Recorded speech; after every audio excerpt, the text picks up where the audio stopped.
Hi, welcome to my studio. I'm Kay, and Raven Frog Closet and Designs is me, and Etsy has asked me to basically put together a few videos of basically my process, how I come about my patterns and how to actually use them. So first, I always start with my ideas. And I get them from everywhere. I get them from you guys. I get them from things I see. I get them from shopping, Pinterest, who knows. It just happens. They're often out of my dreams. And I draw them out. And I usually fill up a whole sheet with various designs. And sometimes they have a theme per sheet and sometimes they don't. And often it's like, several patterns that are totally different, and then sometimes they are altogether part of one or maybe just two.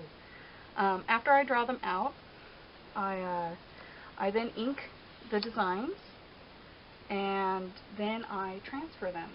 And I use this wonderful product that makes transferring them really easy. It's Hellon's Stick and Wash Away. It's already cut to fit my printer, which just happens to be perfect, so I keep everything kind of fitting in the same size if I can, and I just run it through like a regular copy, or I can print it off my computer, because often I wait to clean up the images until after I stitch the sample, because sometimes when I'm stitching the sample I notice I have a flaw and I need to correct it, so that aren't always evident in the drawing. Anyways, this stuff's great. And then there's also Super Washi Solvy. It's basically the same stuff. Whichever one you get at your store, great. They both also come on rolls, which is convenient if you decide to trace your pattern onto these sheets, because you can totally do that. And I have sometimes when I just needed a little image. Anyways, this stuff is really great, and it works with your copy machine, it works with your printer. You stitch on the design, and then it completely washes away when you're all done, without having to use toxic chemicals or anything. And it is a godsend when transferring onto dark or patterned fabrics. Because it's slightly sheer, but slightly opaque, so it helps you actually see where your lines are, versus getting distracted by the pattern or not being able to see anything, or have bulky white chalk lines that are hard to put on there on dark fabric. And so then it comes out looking like this, and you can see how it's just a little bit sheer, and it kind of evens out. You can see kind of evens out what's behind it, so you can really focus on the lines. And I just cut it out kind of like you would a decal, and I stick that onto the fabric. With embroidery, there's some basic supplies that you need. Obviously you need a hoop, and this just happens to be my go-to one. I like that it has a nice big thumb screw, and that going with the little ones that aren't a lot of those wood ones.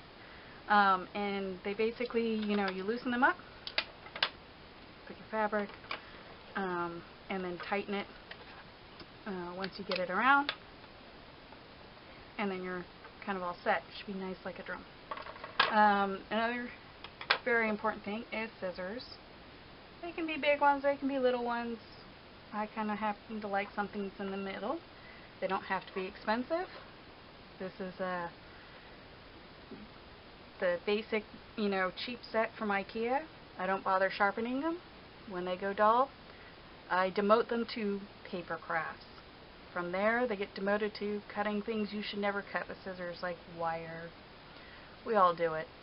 So I often label them so I know which one's which. But these are my good ones for right now.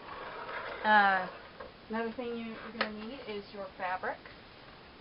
And since this is a sample I'm going to do, this is just basic white cotton, muslin, you know, calico, whatever, it doesn't matter. And I always have a zigzag stitch or something around the edges so it doesn't fray while I'm working on it and when I wash it. Because it's a sample, it's not exactly cut perfectly square. It doesn't have a nice border, but if you're doing a shirt, you want the shirt. If you're doing, you know, a pillowcase or whatever, you need that, or the part that you're going to have the embroidery on. Make sure that you have enough room that your hoop is going to fit. If your design is too big for the hoop, you can always work on a section at a time. If your fabric is too small for the hoop, get a smaller hoop. It'll save you a lot of headache. And these come in all sizes. Really big ones are too awkward, seriously. You want it something that you can hold for long periods of time. You're also going to need a needle, and I usually just pin it into a corner until I'm actually working. And then you need your pattern. And either you've, you know, traced it with a light box or really bright light, and you know, with a pencil or a fadeaway pen or chalk. All those things have different washing instructions. Pay attention. Some of them don't wash away, some are permanent, some need soap, some need lots of soap. Those are things you need to know. But with this stuff, you just stick it on like a sticker. It's great. And then you're going to need your embroidery floss, of course. You need your colors that go with your design. And I just happen to have mine organized like so. And, you know, I grab the color I need. I pull out, you know, a length. I snip it. And I'm stitching. Now, with all these pressure-sensitive, wash-away, fusing, magical transfer sheets, I like to stitch the outer lines of each design first. So, for example, on this blue whale, I'm going to stitch kind of the outer lines first, just so that it doesn't have a chance to peel away while I'm working on it. Doesn't always happen, but sometimes it does. And you can kind of stick it back down.